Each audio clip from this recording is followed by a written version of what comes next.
निश्चय नोंथांमोना मिथिगौ बैसागुआ गेजेराव खोब गोबाव सम एबा गोलाव सम गैलिया नैबे 15 साननि उनावनो जोंहा गोदान बोसोर रंजालि बैसागुआ फैबाय दं आरो बेवहाय गुबुन गुबुन जायगायावनो गुबुन गुबुन हाबाफारि लानानै रंजालि बैसागु फालिनो थांगासिनो अदेबानि बिथांमोना फालिनो थियारि जाबाय जोङो नैबे समाव नोंथांमोननि गेजेराव जोङो सासे जाखांफुनाय मुंदांखा मेथाइ रोजाबगिरि जोङो लानानै फैदों आरो बिथाङानो दाखालि बावैसो दुलाराय बर' फरायसा आफादनि 57थि बोसोरसालिया जथुम्मायाव देंखोमु 1-2-3 आव देरहासार जाबोनो हानाय जेलसिं बसुमतारी बिथाङा नैबे बाक्सा जिल्लानिनो सिमला पुलिस थानानि सिङाव थानाय गुरुमारा गामिनि बिथाङा गोब्राब नाजानायनि गेजेरजों गोलाव सम नाजानायनि गेजेरजों जिहेतु थांनाय दुलाराय बर' फरायसा आफादनि बोसोरसालिया जथुम्मायाव देंखोमु 1-2-3 खौ देरहाबोनो हाबाय बिथाङा बे समाव जोंजों लोगोसे दं बिथांनि नाजानाय आरो बिथाङा फैबाय थानाय बैसागुआव नोंथांमोनखौ माबायदि गोजोन होनो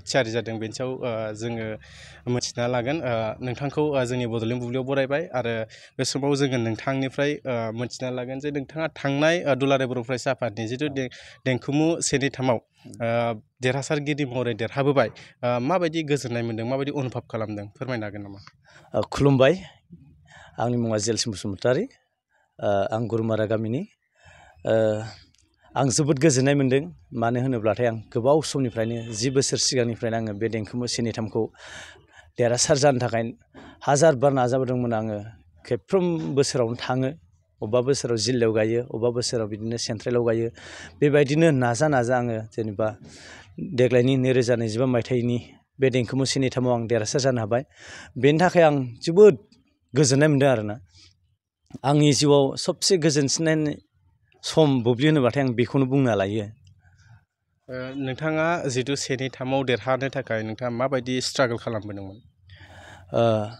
आंथ' गोबां खस्थ' नाजाबोदों गिबि समाव प्रनाउन्सियेसनफोरा हिन्दी एसामिसफोरा क्लियार जायामोन बेफोरनि थाखाय आं जोबोद जि बुस्थुखौ खालामोबाथाय प्रनाउन्सियेसनफोरा एसे क्लियार जायो बुंनाय रिंसारथिफोरा एसे क्लियार फैयो आं बेफोरखौ हाजासे नाजादोंमोन हरनि समावबाबो हरनि 9टा-10टाबाबो आङो गोसो जाब्लानो आं सिखारब्रबनानै खालामोमोन फुं समावबो खालामोमोन बेयाव आंखौ जोंनि लोगोफोरा जेरै खोमदोन लैथोमा लाइथुन जयसिं बिथांमोना हाजासे खस्थ' गावसोरबो खालामफानानै आंखौ जेनेबा हेफाजाब होदोंमोन आरो नोंना नैबे जायाखै नोंना नैबे रोजाबनाया जायाखै नैबेदिसो जानांगौ नैबेदिसो जानांगौ होननानै बिथांमोना गोबां गावसोरबो खस्थ' खालामफानानै नैबे देंखोमु 1-2-3 आव देरहासारनो थाखाय एकदम थैथांना नाजानानै बिथांमोना आंखौ देरहासार होनायाव हाजासे हेफाजाब होबोदों आरो नोंथाङा दोंबेसे मेथाइ रोजाबनायमोन आरो मा रावनि रोजाबदोंमोन बै समाव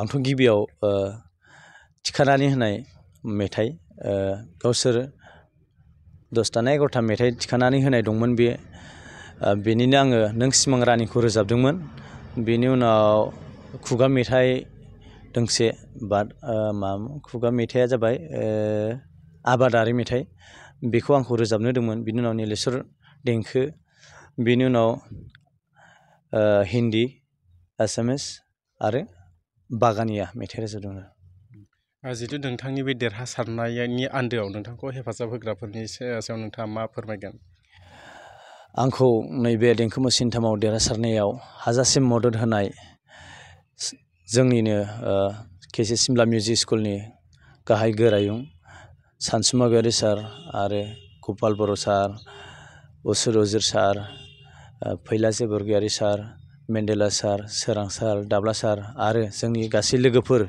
बिथांमोननिसिम आं रोजा रोजा साबायखर बावो आरो बिनिनो आरो दंबावो जोंहा गुलसन गयारी आदा सन्जय गयारी आदा सोमावसार बसुमतारी आमाइसो बिथांमोना आंखौ नैबे देंखोमु 1-2-3 आव देरहासारनायाव ओरैबायदि हेफाजाब होदों हाजासे खस्थ' खालामनानै बिथांमोना हेफाजाब होदों जेब्ला समाव आं ओरैनो दसे थायोब्लाबो बिथांमोना रायोमोन मानि थाखाय रिहार्सेल होआखै मानो बेबायदि बेरायबाय थादों अबेबा ससे सम जायगा बेरायहैयोब्ला बिथांमोना आंखौ रायोमोन मानि थाखाय नों बेरायदों होननानै।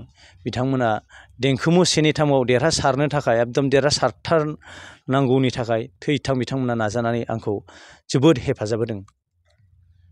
जिहेथु नोंथांनि दासिम दिहुननाय गोबां जोङो मेथाइ खोनासंनो मोनबाय। नोंथाङा सिगांनिफ्राय लानानै दासिम दोंबेसे मेथाइ पाब्लिस खालामखो आरो बिनि गेजेराव नोंथाङा साबसिन मोननाय बा रायजोनिफ्राय साबसिन अनजाथावनो मोननाय मेथाइआ मा? मेथाइखौथ' आं गोदान आरो बैसागु दिहुनबाय, ओरैनो खैथासो जागोन आंबो गोसोआव गैला, जाबाय एसे जायखिजाया 10ता 15तानि सायाव जानांगौ आरोना मेथाइआ गासै जाबाय। अबेबा बिदिनो अबेबा मुं मोनबोबाय, अबेबा अनसायजाबाय, अबेबा अनसायजायाखै बेबायदिनो। आंनि सबसे बयनिख्रुइ बांसिन अनसायजानाय मेथाइआ जाबाय गेर गेर मुस्रा सानाय। थांनाय बोसोरनि बैसागोआव जेब्ला बे मेथाइखौ दिहुनदोंमोन अब्ला नोंथां रायजोफोरनि गोबां आं अनसायनाय मोनदोंमोन। जेरै नोंथांमोननि बा नोंसोरनि जौस्राङाव आं बे मेथाइखौनो फिन नोंथांमोननि हांख्रायनायाव आं रोजाबनो मोनफिनदोंमोन। गोबां जायगायावनो आङो स्टेज प्रग्राम खालामनो मोनफिनदोंमोन बे गेर गेर मेथाइनि थाखायनो।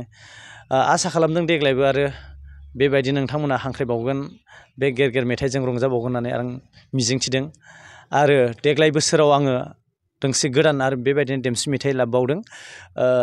मैया शुटिंआ जोबनानै थांबाय। मेथाइआ जाबाय अ आगै बिबोनां गदायनाय।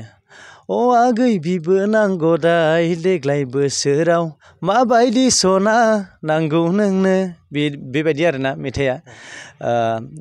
मैया जोबनानै थांबाय। शुटिंआ जोंनि ओनसोलनि शुटिं होनबाथ' बयबो मिथिखायो, जों मैया 2:30आवसो लादों आरो 2:30आव लानानै जोङो 5टायाव फोजोबदों। शुटिंखौ दसेनो फोजोबो जों माने। ओमफ्राय जों एक्टर हिसाबै जोङो लादों फैलाजि बरगयारि सार, ओमफ्राय रिजु आब', बिनि उनाव रितिसा उजिर बिनानाव, जों बिथांमोनखौ लादों आरो। ओमफ्राय जोंनि ग्रुपआ टिमा थाबाय साइडआव मोसानायाव, बेखिनिया। जिहेथु नोंथांनि बे गेर गेर मुस्रा सारनाय बे मेथाइजोंबो नोंथाङा फेमास जादोंमोन नालाय, बेखौबो रायजोनि सिगाङाव दोंनैसो सिरिनैसो रोजाबनो हागोन नामा? हागोन। गेर गेर गेर गेर मुस्रा सानाय आगै सोरखौ नाहरनानै इसान दानाय, खालटां टां खुलटां टां खालटां टां खुलटां टां सोर गिदिं गिदिं स्रां, बेखिनियानो आरो।